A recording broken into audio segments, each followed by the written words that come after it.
What if the thing about yourself that frustrates you the most is actually trying to help you? Stick with me for the next few minutes because I think this is going to change how you see your own personality. This is the Energy GPS. Have you ever noticed there's one reaction that shows up exactly the same way no matter how many books you've read or how much work you've done on yourself? Maybe it's how you respond when a plan falls through. Maybe it's what happens the second someone questions your work. You've probably tried to talk yourself out of it, and it still happens anyway. I've got one of those stories too. I'll tell you about mine in a minute. It's a pretty ordinary one, which is actually the whole point. As I describe the Energy GPS, there may be some terms or descriptions that are unfamiliar, and that's okay. The specific terms don't detract from what the Energy GPS is and does. All the information can be found either in our videos or on our website. Most people come to the Enneagram looking for one thing: their type. 9 boxes, pick the one that fits. Done. That's a fine starting point. It's also where most people stop. What we want to show you today isn't a 10th box. It's what's actually happening underneath all 9 of them. A pattern so consistent that once you see it, you start noticing it everywhere. Not just in yourself, in your partner, your kids, your team. Here's the idea sitting right at the center of everything we teach. Every type has its own unique set of strengths and capacities for navigating life. Genuine skill in meeting whatever life puts in front of it. That's your toolkit. The passion isn't that toolkit, and it isn't your purpose. It's what happens when those same strengths get over-relied upon, reached for again and again, trying to create safety, certainty, connection, control, peace, or fulfillment. That's when 2 things kick in, one after the other. First, a stress point, a reactive, often clumsy attempt to correct the imbalance. Then, a security point, the balance or the fix to the chaos that reactive response created. Once the initial storm has passed, a shift in perception, a lesson learned, or a step away from the chaos, the security tools do the correcting in a more considered and rational way. Once that correction's done its work, you land back at your core type. Core type to stress point to security point and back to core type again. This is what many people don't understand.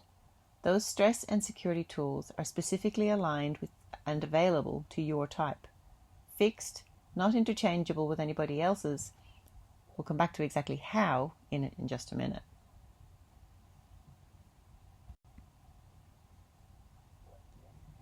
Here's the part that tends to land as relief. Neither of those 2 steps is something you choose. You don't decide to get reactive under pressure, and you don't decide to settle back down afterwards. Both just happen automatically, like breathing. Which also means none of it's a flaw.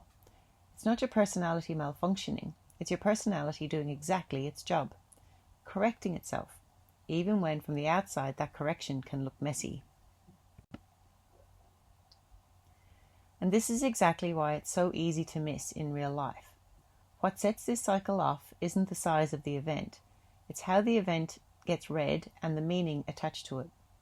2 people can live through the exact same thing and walk away with 2 completely different meanings because of what each of them is already wired to fear or protect. Which means a stress correction doesn't need a crisis to show up. It can be running quietly underneath something that doesn't even feel stressful at the time. Here's my example, the one I mentioned earlier. I'm a type 6. My core pattern is scanning for the missing variable so I can find clarity and feel prepared. As I was building the energy business, I worked a lot of long days, weeks, and months. When things weren't moving as fast as I'd anticipated, I started to doubt myself, asking questions like, is the book good enough? Is the course good enough? Am I missing something? On a completely ordinary week, with nothing dramatic going on, that thought tipped into my stress point. I then had an increasing drive to improve, refine, produce more. If I just do one more thing, make this point clearer, take this part out, I'll finally feel confident. This all sounds useful, but I was irritable and lost focus, and the unwashed dishes started to really annoy me. Sound familiar to anyone? Then, after stepping away from the computer and talking to my husband, which changed my perspective, I, unconsciously, picked up the tools from my security point. I started asking what evidence already exists that things are actually working, that growth might just take longer than I expected. Action stopped being fear-driven and started being purposeful again. My focus returned. The whole loop start to finish, and I never once felt stressed. I just felt busy and maybe a little irritable. Now here's something that once you see it, you won't be able to unsee it. That stress point and security point I just described, 3 and 9, aren't random. If you've ever looked at the actual Enneagram symbol, the one with the lines connecting all 9 points, those lines aren't decoration. Every single line does double duty. 6 of the 9 types sit on what's called the hexagram, 1, 4, 2, 8, 5, 7, and back to 1. Trace that shape around, and here's what you find. Under stress, a 1 reaches for 4's depth. Correctively, 4 settles into 1's structure. Under stress, 4 reaches for 2's connection. Correctively, 2 settles into 4's self-awareness. Under stress, 2 reaches for 8's assertion. Correctively, 8 settles into 2's care. Under stress, 8 reaches for 5's withdrawal. Correctively, 5 settles into 8's confidence. Under stress, 5 reaches for 7's movement. Correctively, 7 settles into 5's focus.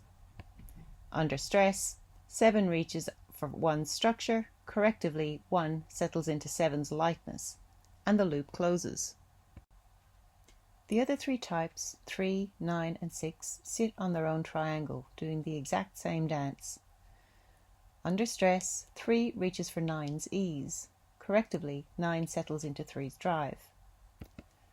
Under stress, 9 reaches for 6's vigilance. Correctively, 6 settles into 9's ease. Under stress, 6 reaches for 3's performance. Correctively, 3 settles into 6's loyalty. That's my own line, by the way. 6 to 3 to 9 and back. None of this is decorative. It means every type is built with a relationship to 2 specific others. One it leans on under pressure, one that corrects it back into balance. You are never operating alone in this system. The shape itself is the proof this was designed as a whole, not 9 separate personalities that happen to share a chart.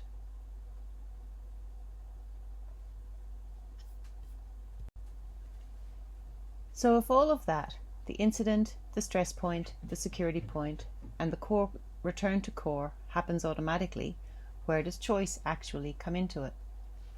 This is the part most personality frameworks never quite name.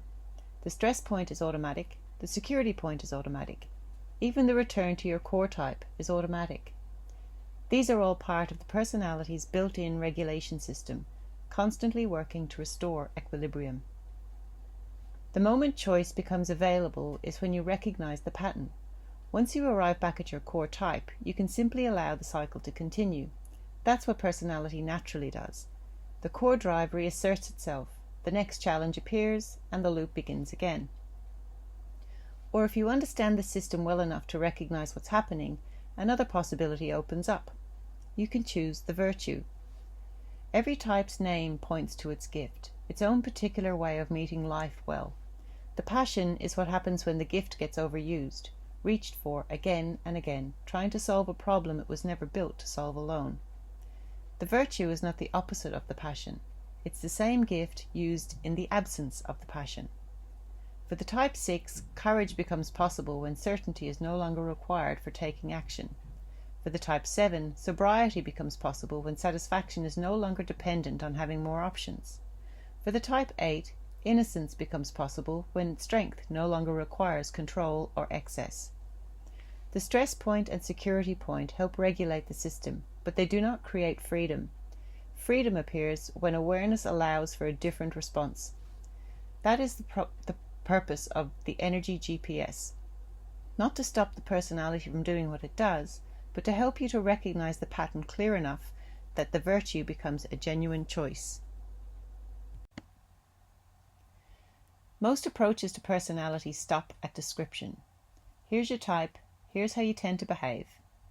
What we're building goes one step further, not just knowing who you are, but recognizing where you are right now in your own cycle, and what that recognition actually makes available to you. If this is the first time you've heard any of this, welcome. There's a lot more here, and we've already got full breakdowns of all 9 types waiting for you. And if you've already done plenty of work on yourself, and something in this just clicked, that's usually a sign that you've found the piece that was missing. Either way, we'd love to help you find your own specific pattern. Come find out your type and see exactly where your loop runs, and exactly which virtue is waiting for you to choose it.